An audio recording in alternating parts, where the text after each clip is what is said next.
ষ্টুডিঅ'ত মই সাজেদ আপুনি চাবলৈ আৰম্ভ কৰিছে ইনচাইট ইণ্ডিয়া এই মুহূৰ্তৰ এটা অতিকৈ গুৰুত্বপূৰ্ণ খবৰ কিয়নো পদত্যাগ কৰিব বাংলাদেশৰ মুৰব্বী মহম্মদ ইউনুছে কিয়নো বাংলাদেশত এতিয়া হাহাকাৰ পৰিৱেশৰ সৃষ্টি হৈছে সেনাৰ সৈতে মতানৈক্য হৈছে মহম্মদ ইউনুছৰ আৰু জনতাৰ প্ৰতিবাদত এতিয়া কপি উঠিছে সমগ্ৰ বাংলাদেশ আৰু শেখ হাসিনাৰ দৰে একেই দশা হ'ব নেকি মহম্মদ ইউনুছৰ কিয়নো বাংলাদেশৰ মুৰব্বীগৰাকী ইতিমধ্যে আনুষ্ঠানিকভাৱে পদত্যাগৰ ঘোষণা কৰিছে শেখ হাসিনাৰ পিছতে দায়িত্ব দিয়া হৈছিল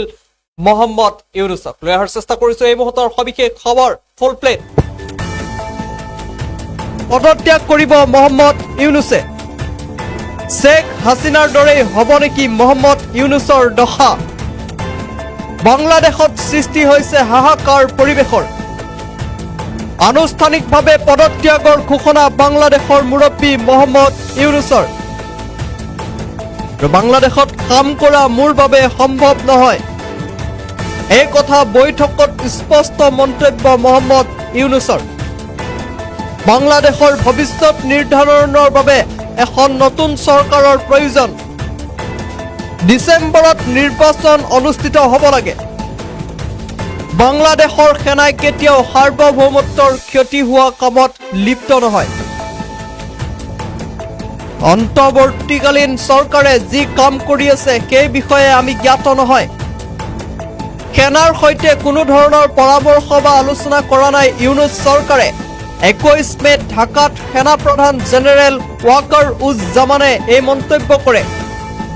শেখ হাসিনাৰ পলায়নৰ পিছতেই দায়িত্ব দিয়া হৈছিল মহম্মদ ইউনুছক আৰু এতিয়া সেনাৰ সৈতে মতানৈক্য মহম্মদ ইউনুছৰ পুনৰবাৰ জনাইছো পুনৰ বাংলাদেশত ৰাজনৈতিক অস্থিৰতা বিপদত পৰিছে এতিয়া মহম্মদ ইউনুছ কিয়নো জনতাৰ প্ৰতিবাদত কঁপি উঠিছে ঢাকা কঁপি উঠিছে বাংলাদেশ পদত্যাগ কৰিব মহম্মদ ইউনুছে শেখ হাসিনাৰ দৰেই হ'ব নেকি মহম্মদ ইউনুছৰ দশা বাংলাদেশত সৃষ্টি হৈছে হাহাকাৰ পৰিৱেশ আৰু আনুষ্ঠানিকভাৱে পদত্যাগৰ ঘোষণা কৰিছে বাংলাদেশৰ মুৰব্বী মহম্মদ ইউনুছে বৈঠকত স্পষ্ট মন্তব্য কৰিছে মহম্মদ ইউনুছে যে বাংলাদেশত কাম কৰা মোৰ বাবে সম্ভৱ নহয় বাংলাদেশৰ ভৱিষ্যত নিৰ্ধাৰণৰ বাবে এখন নতুন চৰকাৰৰ প্ৰয়োজন ডিসেম্বৰত নিৰ্বাচন অনুষ্ঠিত হ'ব লাগে বাংলাদেশৰ সেনাই কেতিয়াও সাৰ্বভৌমত্বৰ ক্ষতি হোৱা কোনো কামত লিপ্ত নহয় অন্তৰ্বৰ্তীকালীন চৰকাৰে যি কাম কৰি আছে সেই বিষয়ে আমি জ্ঞাত নহয় সেনাৰ সৈতে কোনো ধৰণৰ পৰামৰ্শ বা আলোচনা কৰা নাই ইউনুছ চৰকাৰে 21 মেত ঢাকাত সেনা প্ৰধান জেনেৰেল ৱাকাৰ উজ্জামানে এই মন্তব্য কৰে শেখ হাসিনাৰ পলায়নৰ পিছতেই দায়িত্ব দিয়া হৈছিল মহম্মদ ইউনুছক আৰু সেনাৰ সৈতে এতিয়া মতানৈক্য হৈছে মহম্মদ ইউনুছৰ বাংলাদেশত এই ৰাজনৈতিক অস্থিৰতা দেখিবলৈ পোৱা গৈছে আৰু জনতাৰ প্ৰতিবাদত কঁপি উঠিছে